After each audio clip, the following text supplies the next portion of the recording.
Hello नमस्ते मेरे प्यारे दोस्तों सभी को प्यार भरा जय श्री राधे। तो आज हम लोग त्रिकोणमिति पढ़ेंगे क्लास 10th 2000 सेशन है 2026-27 है ना।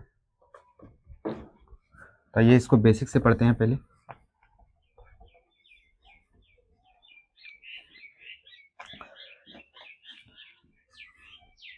त्रिकोणमिति ठीक है। चैप्टर नंबर कहाँ पे है ये 8.1 ठीक। इंग्लिश में इसको ट्राइगोनोमेट्री बोला जाता है। ट्राइगोनोमेट्री। ट्राई का मतलब 3 होता है, गोनो का मतलब कौन होता है ठीक है। हिंदी में यहाँ पे लिखा हुआ है, अगर इसको देखेंगे यहाँ पे त्रि का मतलब 3 होता है ठीक है। कौन का मतलब कौन ही होगा। मिति का मतलब माप होता है। क्या होता है माप। तो 3 कोण का माप ही क्या कहलाता है त्रिकोणमिति कहलाएगा ठीक है। 3 कोणों का माप ही त्रिकोणमिति कहलाएगा ठीक। उसके बाद देखिए, तो त्रिकोणमिति में आपको क्या पढ़ना है। सबसे पहले आपको राइट एंगल ट्रायंगल के बारे में जानना है, यानी कि समकोण त्रिभुज के बारे में। अगर आप इसको समझ जाते हैं तो ये चैप्टर बेहद ही आसान हो जाता है। तो इसका बेसिक चीज वही है, समकोण त्रिभुज पर ही सारा सवाल आधारित है ठीक है। यानी कि उसका जड़ यही है समकोण त्रिभुज। तो सबसे पहले हम लोग समकोण त्रिभुज बनाएंगे। तो समकोण त्रिभुज कैसा होता है, सबसे पहले आपको सीधा लाइन खींचना है, नीचे भी आपको सीधा जमीन पे खींच देना है ठीक है।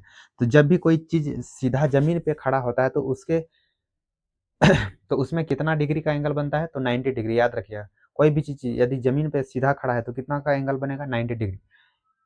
तो मान लेते हैं ये जमीन है और ये खंबा है ठीक है। तो इसके ऊपर कितना डिग्री का एंगल बनेगा, तो मेरे भाई यहाँ पे 90 डिग्री का एंगल बनेगा, 90 डिग्री। अब हम लोग 90 डिग्री को दिखाते कैसे हैं, ऐसे दिखाते हैं ठीक है। अब देखिए, दो भुजा यहाँ पे खींच दिए। त्रिभुज में हमेशा 3 भुजा होता है, तो आप इसको डायरेक्ट मिला दीजिए यहाँ से यहाँ ठीक है। यहाँ से यहाँ मिला देंगे तो इस तरह से जो त्रिभुज बनेगा वो कैसा त्रिभुज बनेगा, समकोण त्रिभुज बनेगा ठीक है।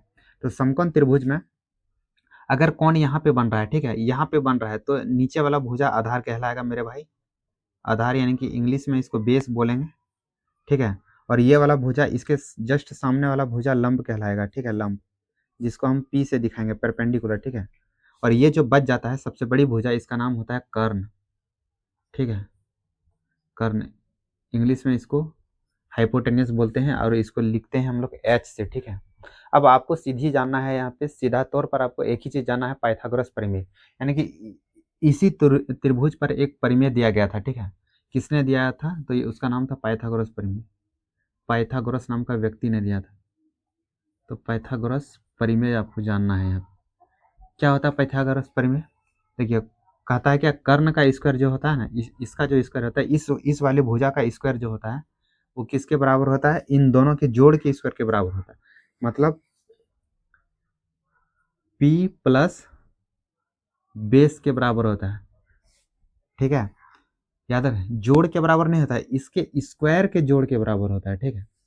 यानी कि P का स्क्वायर प्लस B का स्क्वायर किसके बराबर होता है, H के स्क्वायर के बराबर होता है ठीक है।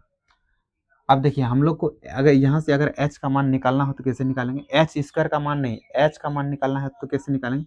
तो क्या करना होगा, आपको स्क्वायर हटाना होगा। और जब भी स्क्वायर हटता है तो बराबर का उस पार में क्या आता है, रूट का साइन आ जाता है ठीक है। यानी कि P square plus B square हो जाएगा। तो ये होता है पाइथागोरस परिमेय ठीक है। और इसी से आपको क्या करना है, सवाल बनाने सीखना है। कभी आपको एच का मान निकालना होगा, कभी आपको पी का मान निकालना होगा, कभी आपको बी का मान निकालना होगा। तो जैसा सवाल है वैसा हम लोग आगे सीखेंगे ठीक है। फिलहाल के लिए अभी इसको यहीं पे हम लोग रोकते हैं।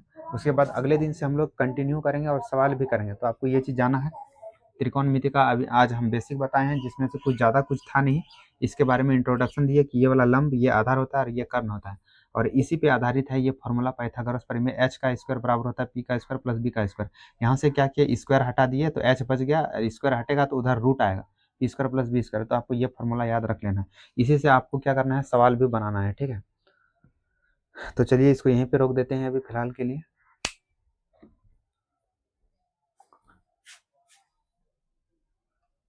त्रिकोणमिति फॉर्मूला हम थोड़ा सा लिखाएंगे यहाँ पे आपको ठीक है। क्या फॉर्मूला होता है आपको याद रखना होगा ठीक। पहला होता है साइन थीटा बराबर जो होता है मेरे बच्चे, वो पी बटा एच होता है ठीक है। और कॉस थीटा बराबर जो होता है वो बी बटा एच होता है ठीक है। उसके बाद टेन थीटा बराबर क्या होता है, टेन थीटा बराबर होता है पी बटा बी ठीक है। ये सब याद रखना होगा आप, पी बटा बी। आ गया समझ में।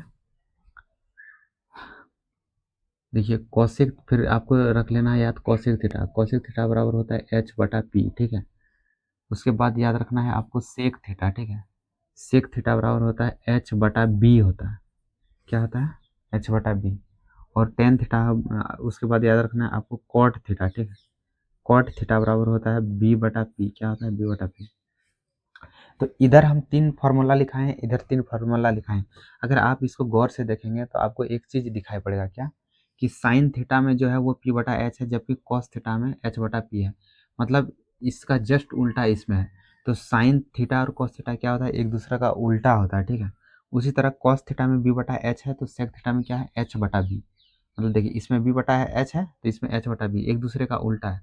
तो कॉस थीटा भी किसका उल्टा हो जाता है, सेक थीटा का, ठीक है। उसके बाद टेन थीटा में पी बटा बी है तो कॉट थीटा में क्या है बी बटा पी। तो ये भी आपस में एक दूसरे का क्या होता है, अपोजिट होता है, मतलब उल्टा होता है, ठीक है। तो ये चीज़ आपको ध्यान में रखना होगा, ठीक है। अब देखिए अब इसी से एक और फार्मूला बनता है, जिसे उल्टा है साइन थीटा का उल्टा कोसेक थीटा, कॉस थीटा का उल्टा सेक थीटा, और टेन थीटा का उल्टा क्या हो जाता है कॉट थीटा, ठीक है। तो इसका जस्ट उल्टा हम लोग एक फार्मूला और देखेंगे इसके बारे में, ठीक है। तो ये इसका बेसिक फार्मूला था। अभी अभी हम बताए कि साइन थीटा का उल्टा क्या होता है, सर साइन थीटा का उल्टा होता है कॉसेक थीटा, क्या होता है कॉसेक थीटा। तो ये तो यहाँ बराबर हो जाता है, उल्टा कैसे लिखना है, तो जब भी उल्टा लिखना है ना तो एक के बटे में आपको लिखना है, ठीक है। यानी साइन थीटा का उल्टा हो गया एक बटा कॉसेक थीटा। उसी तरह कॉस थीटा का उल्टा क्या हो जाएगा, कॉस थीटा का उल्टा हो जाएगा वन बटा सेक थीटा, ठीक है, सेक थीटा। उसी तरह टेन थीटा का उल्टा क्या हो जाएगा, टेन थीटा का उल्टा हो जाएगा वन बटे कॉट थीटा, ठीक है, कॉट थीटा, ठीक है।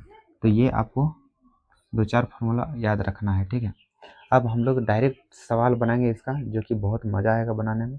तो आइए हम लोग अब सवाल की ओर बढ़ते हैं, या इसको यहीं तक अभी रखते हैं। सेकंड वीडियो में हम क्या करेंगे, सवाल बताना आपको प्रयास करेंगे, ठीक है। तो ये इसका बेसिक था, ध्यान दीजिएगा।